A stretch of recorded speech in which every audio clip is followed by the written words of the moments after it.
First of all, it was the Israelis who started this. Israel made a major mistake that increases the likelihood that Iran will get nuclear weapons. Nuclear weapons are basically a force for peace. NATO couldn't let a European sovereign democratic country come under nuclear attack and not respond, surely? Yes, it could. And no American president, in my opinion, is willing to sacrifice New York or Chicago or Los Angeles for Ukraine. Sorry, but Professor, I think you don't fully understand. Let me clarify. Just what we're talking about here. We're talking about nuclear weapons. We're talking about nuclear war. Is it ever justified morally to deploy nuclear weapons? If you use nuclear weapons to effectively murder huge numbers of civilians, you're committing a war crime. Well, Iran's attack on Israel brought a decades-long proxy war to the brink of a red-hot conflict. But most experts in the West agreed with President Biden's verdict that it was an emphatic Israeli win. Iran looked weak, Israel looked strong again. Western allies and key Arab states rallied to Israel's defence, underscoring ties that have been sorely tested by Israel's assault on Gaza. My next guest often swims against the tide of expert consensus. He's previously argued that a nuclear Iran would make the world a safer place and that Israel is the Middle East's foremost agitator. Returning to Uncensored, delighted to welcome back Professor John Mearsheimer. Well, John, great to have you back on. First of all, your reaction to what happened when Iran attacked Israel. I was actually quite amazed that the Iranians attacked Israel. I mean, this was the first case of Iran launching missiles from its own territory and hitting Israel. And they launched a massive attack. And even though the vast majority of those missiles and drones did not get through, the fact is that they did launch this attack and some got through. And then the Israeli retaliation was actually a very small retaliation. It's quite amazing to me how minor the retaliation was. And if you look at what the consequences of this are, I think it is not good for Israeli deterrence moving forward. The Israelis care greatly about deterrence, and for deterrence to matter or to work for them, what's necessary is for Israel to have escalation dominance. If Iran and Israel get into a fight, it's essential for Israel that it dominate as the two sides go up the escalation ladder. That's what produces deterrence. But if you look at what happened in this case, there was no escalation dominance. The Iranian attack was much larger than the Israeli attack. Well, it was, but I would counter by saying that the Iran attack was a spectacular failure in the sense that it caused almost no damage. Almost all the missiles were taken out by the Iron Dome. And actually, I would say most significantly of the whole thing was the way that neighbouring Arab countries like Jordan raced to help defend Israel. Even Saudi Arabia allowed some of its airspace to be used. We saw the UK, we saw the French and others come in as well. So there was an immediate and rapid collaborative defence of Israel against Iran's missile attack, which thwarted any real damage being done. And in their counter, Israel, you could argue, were very specifically targeted around some of the nuclear plants which Iran is believed to have, that they were making the point that they could target anywhere in Iran at will and land their missiles, as opposed to them being taken out by any kind of Iron Dome defense. So I would take issue with your categorization that this was somehow a victory for Iran in here. I think that what Israel did was make a very clear statement. If you want to do this, we have the capacity to strike anywhere in Iran at will, and we also have the backing of a lot of neighboring countries. There was never any question that Israel had the capability to hit Iran with huge numbers of missiles and aircraft. That was never in doubt. But the fact is their retaliation involved attacking one radar. They didn't, in a sense, turn the dogs loose and really hit Iran with large numbers of missiles and rockets. Smart? Isn't that smart? I mean, I urged, and like many people, including President Biden, I urged in a post to X that I really hope Israel shows some restraint here, but I fear that Netanyahu wouldn't. And to my pleasant surprise, on this occasion, he did show some restraint. Because I think that there's a lot of goading going on. Well, if I finish my point, I think there's a lot of goading going on right across the region against Israel. Well, let me finish my point, then I'll get your response. You know, when you see the activity of Hezbollah, of the Houthis, of what Hamas did on October the 7th, and what Iran then did in response to the attack on their consulate, there's a lot of deliberate provocation, I think, of Israel to try and goad them into an overreaction, which may then ruin their global support and sympathy. I mean, I would argue that that is at least a possibility, isn't it?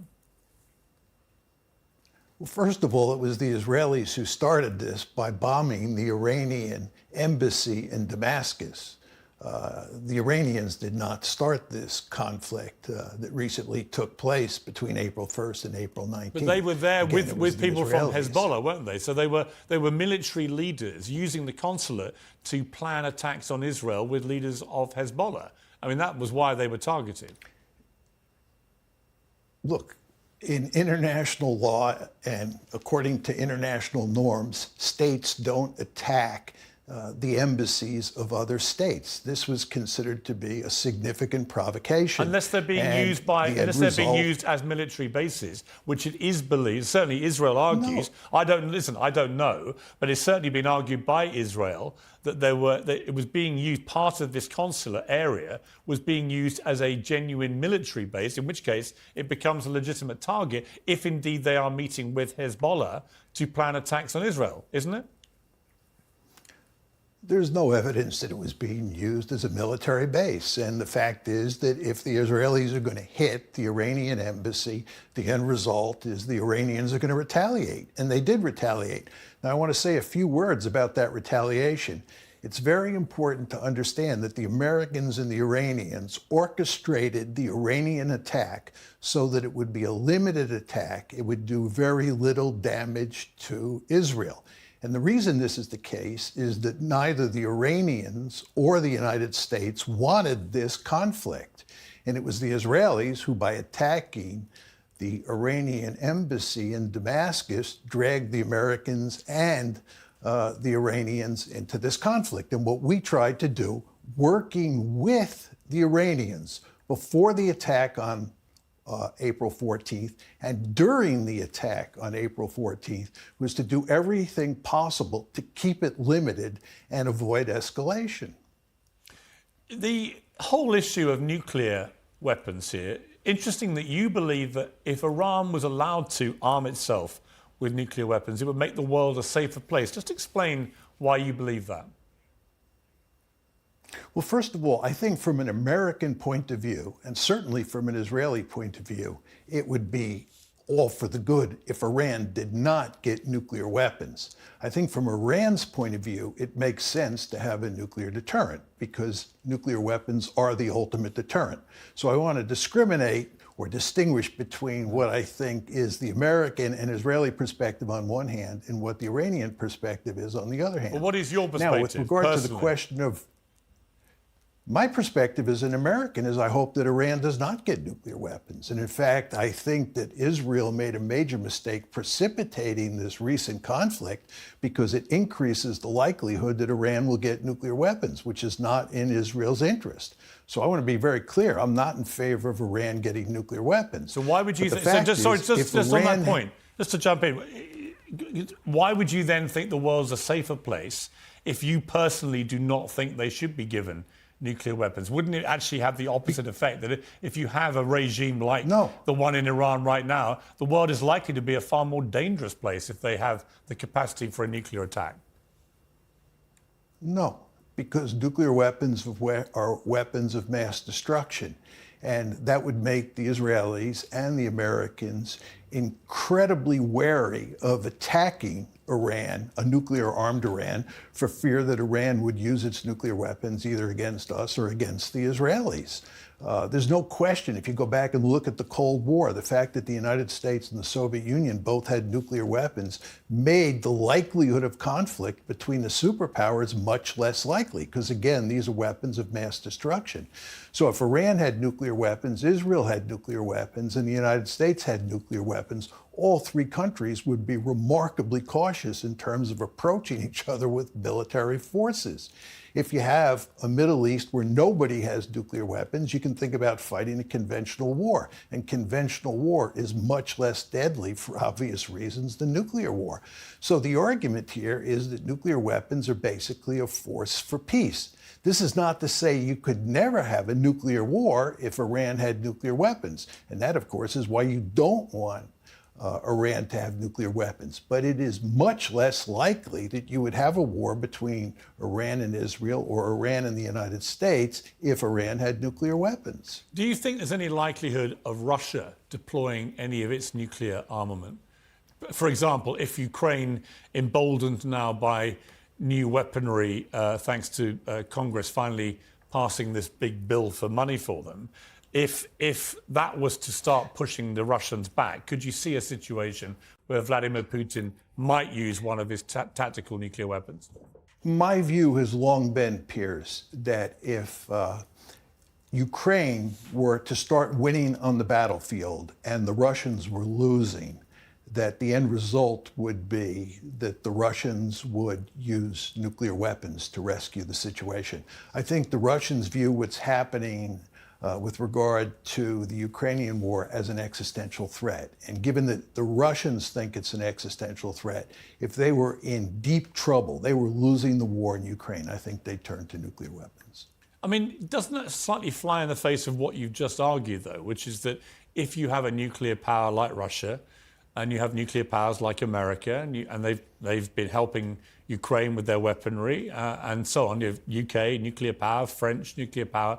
Why would they do that? If, as you say, if the ownership of nuclear weapons is the ultimate deterrent, why would Russia decide to risk a nuclear war with NATO, for example, if they did this? Because NATO would surely feel an absolute moral compulsion to respond in that eventuality. No, I think what you're missing here is that Ukraine has no nuclear weapons of its own. No, I know. So if I know, the Russians I think use... but that's not my argument. I know that. And in fact, you could argue that your original argument about Iran applying to Ukraine, would Russia have invaded Ukraine if Ukraine had kept its nuclear weapons and had its own deterrent? I think that would back your argument. But here, I would argue that your argument slightly falls apart, because surely Russia would not want to do that, risking retaliation from America, UK and other countries, or a full-fledged NATO response, because NATO couldn't let a European sovereign democratic country come under nuclear attack and not respond, surely. Yes, it could. Because if we responded with nuclear weapons against Russia, Russia would then respond with nuclear weapons against the United States of America. And no American president, in my opinion, is willing to sacrifice New York or Chicago or Los Angeles for Ukraine. So the idea that... Sorry, but Professor, you cannot honestly think that Vladimir Putin could drop a nuclear weapon on the people of Ukraine and there would be no response from America or the West. I said there wouldn't be a nuclear response. There may be a response, but there won't be a nuclear response, because you want to remember that if we hit Russia with American nuclear weapons or Western nuclear weapons, the end result is the Russians will retaliate against us. And we do not want to be hit with nuclear weapons. This is why we don't want Ukraine to have nuclear weapons. It's why we didn't want West Germany or South Korea or Japan to have nuclear weapons during the Cold War. East Germany, you mean, do you? No, West Germany. We didn't want West Germany to have nuclear weapons because our great fear was that if the Soviets overran West Germany, the West Germans would use nuclear weapons, they would hit the Soviet Union, and the Soviet Union would retaliate against the United States. We don't want to become involved in a nuclear war. But then it seems So we're not going to fight. Right, I understand that. But if a nuclear power like Russia can simply use its nuclear weapons with impunity and other nuclear powers do not respond, then the nuclear deterrent collapses, doesn't it? Because they've just ignored it. No, it doesn't. It has no effect on our nuclear deterrent. Our nuclear deterrent remains intact. And the fact is the Soviet Union during the Cold War and Russia today will not attack the United States for fear that we would use our nuclear deterrent against the Soviet Union in the Cold War and Russia today. But the point is that if the Russians were to use nuclear weapons inside of Ukraine today, we would not respond with a nuclear attack on Russia because that would precipitate a general thermonuclear war. And the last thing we want is a general thermonuclear war. This is not to say we would be happy about the fact that Ukraine was hit with nuclear weapons, because we certainly would not be, and we certainly would respond in some way. But we would not respond with a nuclear strike on Russia. How would we respond that would have any effect? I'm not sure. It's very hard to say. I mean, even if we used simply conventional weapons, we got involved in the war with Russia, we would then have a great power war between Russia on one side and NATO on the other side, which included the United States. And once you have a great power war involving Russia versus the United States, the danger of nuclear escalation presents itself. And this, of course, is why President Biden has wisely said that under no circumstances will American military forces be introduced into the Ukraine war, because he understands that once you do that, you're out on the slippery slope. You're out on the slippery slope to nuclear escalation. And the last thing we want, as I've emphasized to you, is a nuclear war between Russia and the United States. No, I get that. But if Russia was to use one, that is right there, the nuclear escalation that you are so keen for everyone to avoid. It's a deliberate act of nuclear provocation. And I just cannot imagine that in that eventuality, with hundreds of thousands of Ukrainians being slaughtered with a nuclear weapon by Russia, I just cannot imagine that there would be no similar response from the West. They would have to. I don't believe that. I don't believe that for 1 second. Well, then what you're really doing, I don't want to put words in your mouth, war. but aren't you painting a picture then of Russia being effectively infallible here? They can do what the hell they like.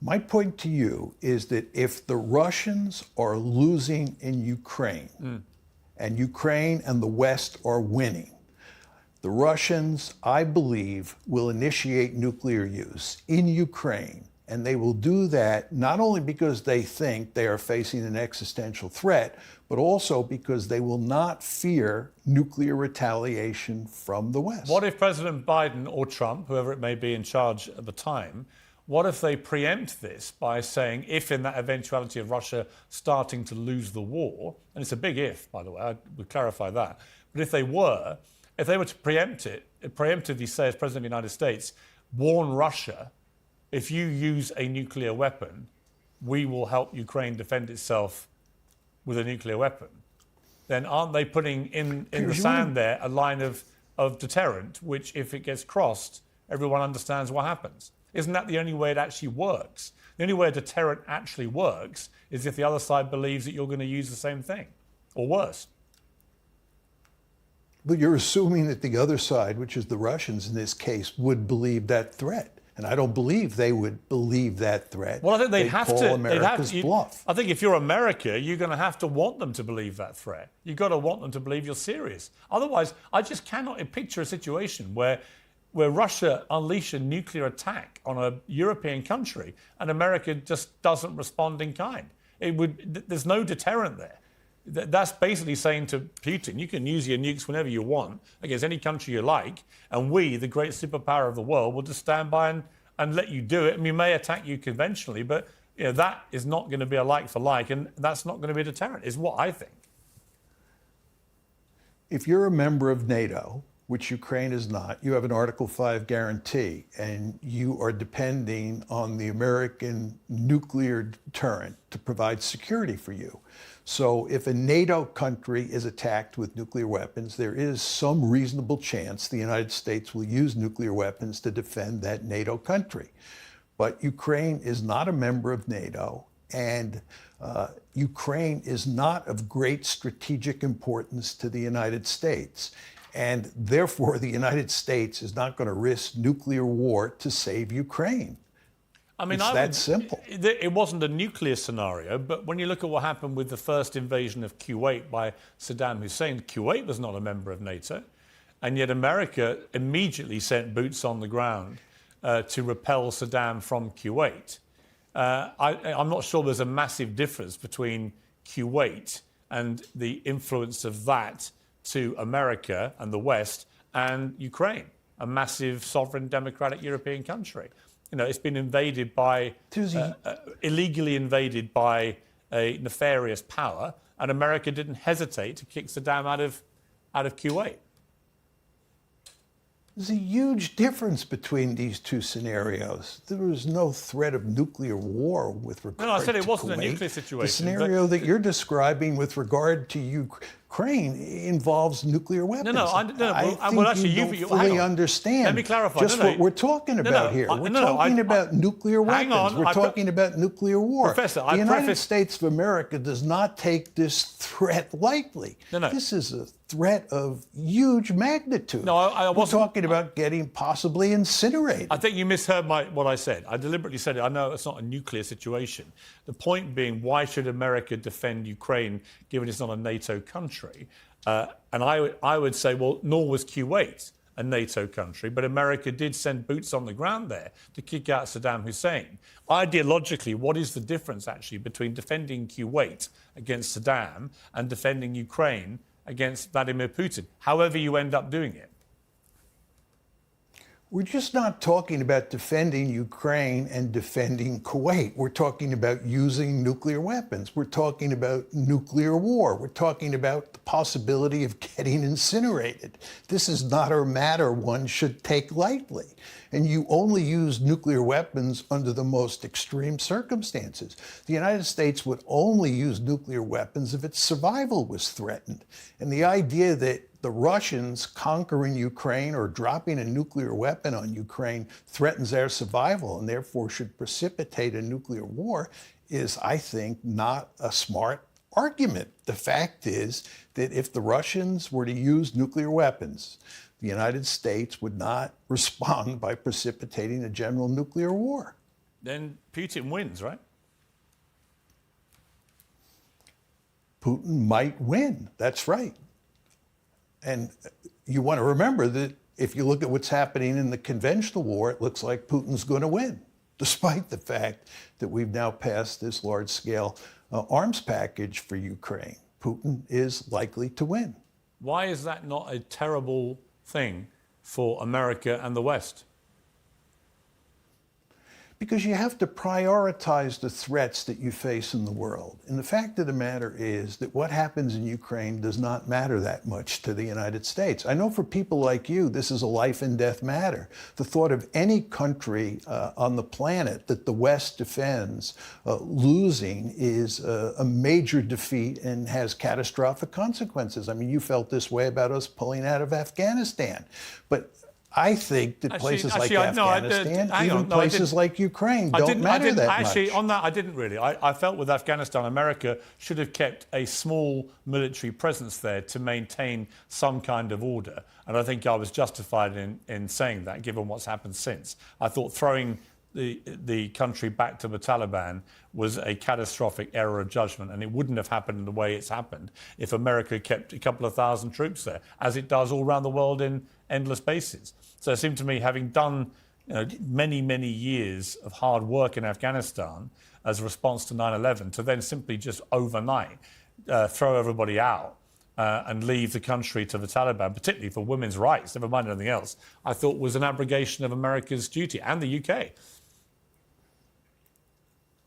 Right, but this is your worldview, which is the United States has a responsibility to be everywhere and not to never everywhere, quit until it but they should wins. certainly be preserving freedom and democracy. Otherwise, why self-style yourself as leader of the free world? You either are leader of the free world, and America still has, I think, half the world's military firepower, and obviously one of the biggest economies. You either are that entity, leader of the free world, or you're not. And if you are, then what comes with that is a responsibility to protect freedom and democracy when it comes under attack from totalitarian regimes, I would think.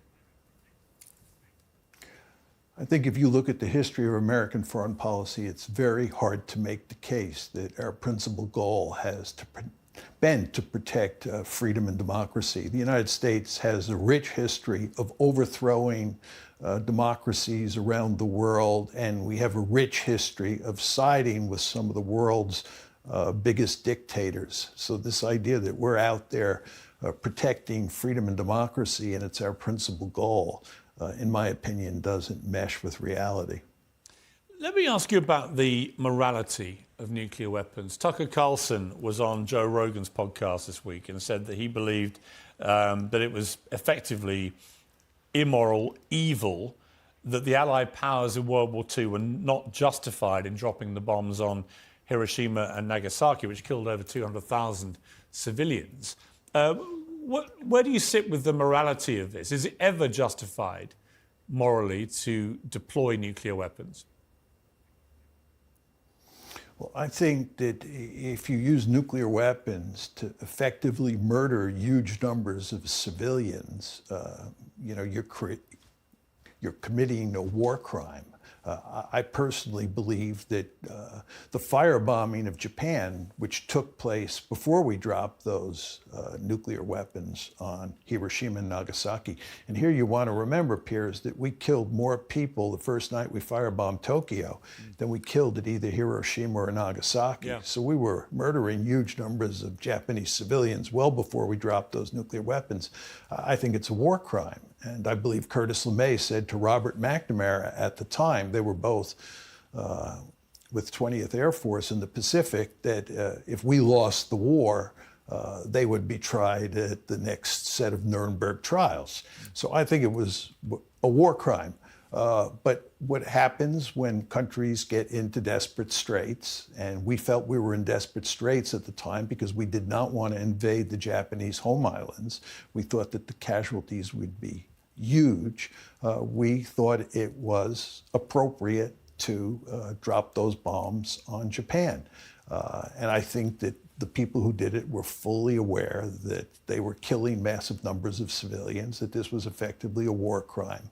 But I think they believed that the ends justified the means. If by dropping those bombs, as most experts would say was the case, you prevented potentially millions more people being killed, including many more civilians than died in those two bomb attacks. Is that not moral justification for doing it, in the sense of, yes, it's horrendous, yes, the loss of civilian life is appalling and unprecedented, but it will save maybe 5-10 times as many civilians getting killed in the longer run of this war goes on?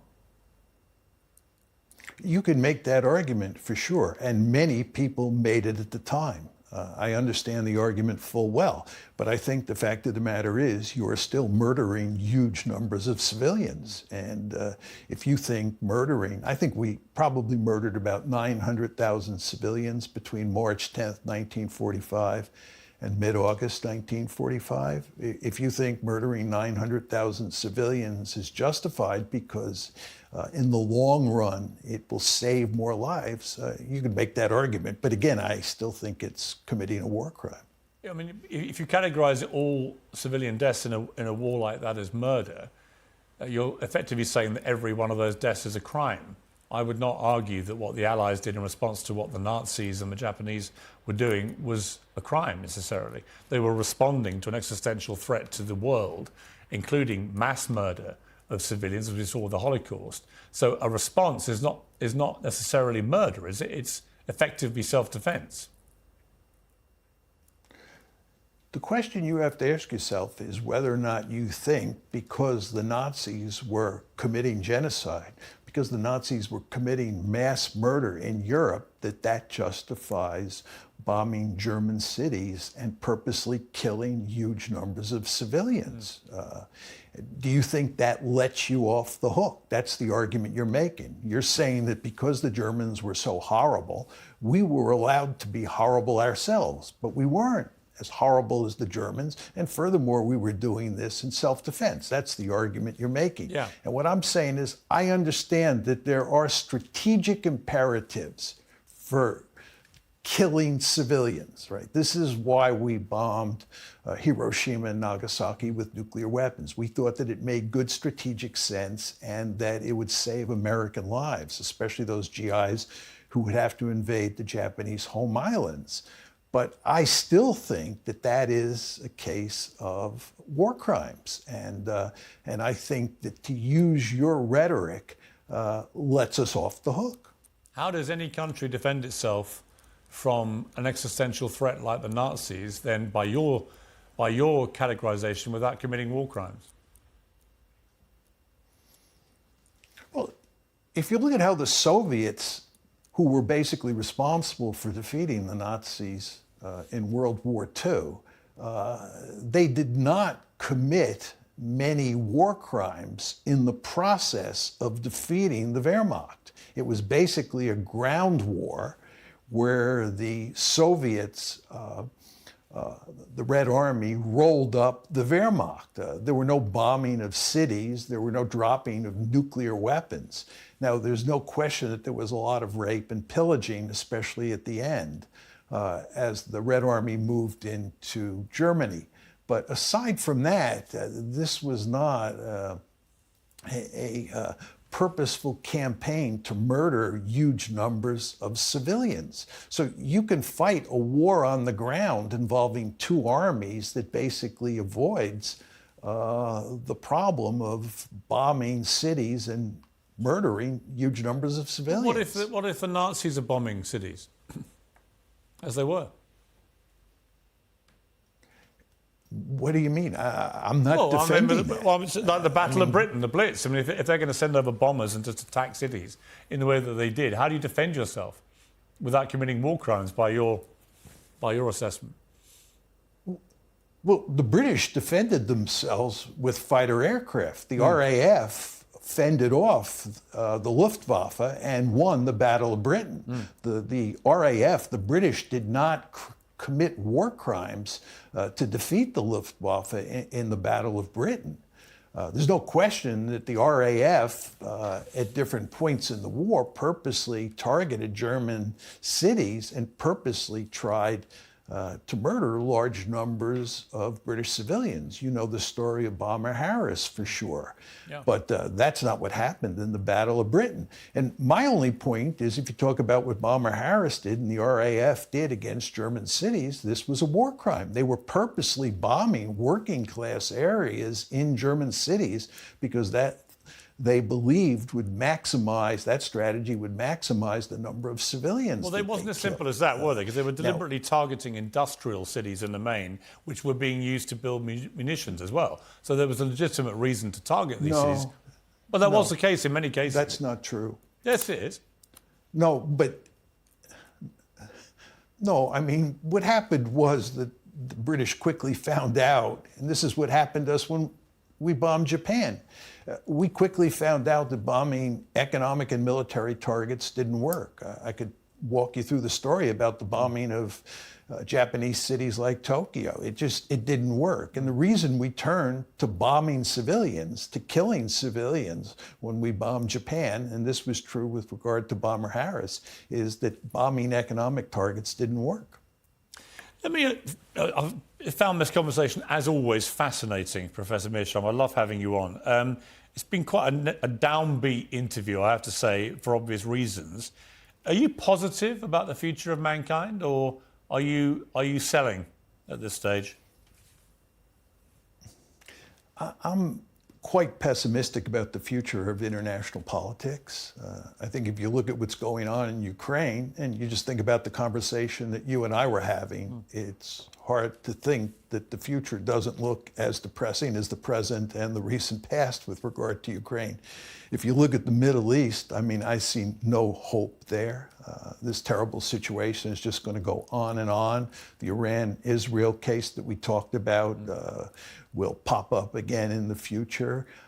And if you look into the situation in East Asia, what you see is that the US and the Chinese are engaged in this intense security competition where there's a real possibility of a war in the future over Taiwan or the South China Sea or the East China Sea.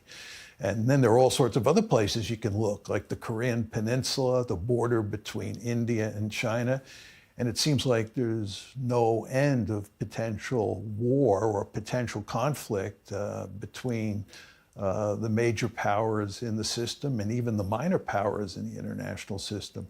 And then when you look inside states and you look at what's happening, if you look at what's happening to liberal democracy around the world, it's not a pretty picture. Look at the United States, look at Britain.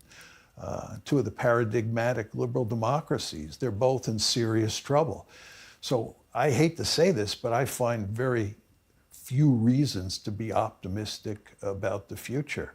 And sometimes I think I'm glad that I was born after World War II and I lived, most of my life in the 20th and early 21st century, because when I think about moving forward, again, doesn't look like a pretty picture. Well, you failed to give me any positivity, but I'm going to give you some, because assuming the world doesn't end before the end of May, there is a very high probability that my football team, Arsenal, will be Premier League champions before the world ends. And that is a reason, Professor, to feel positive, albeit in a small way, if you're an Arsenal fan like me. It's a very interesting perspective, and it goes to show you how important sports is for people in the modern world. There was a great manager called Bill Shankly who managed Liverpool Football Club, and he said, football's not a matter of life or death, it's far more important than that. I kind of share that view. And how ironic if the final winners of the Premier League before the world blew itself to pieces was a club named Arsenal, named after the Woolwich Arsenal military munitions base in South London. Professor Mearsheimer, brilliant to have you back on. I love debating these things with you. I always feel like I learn a lot from our conversations, and I hope you come back soon. Thank you very much. You're welcome, Piers. Thank you.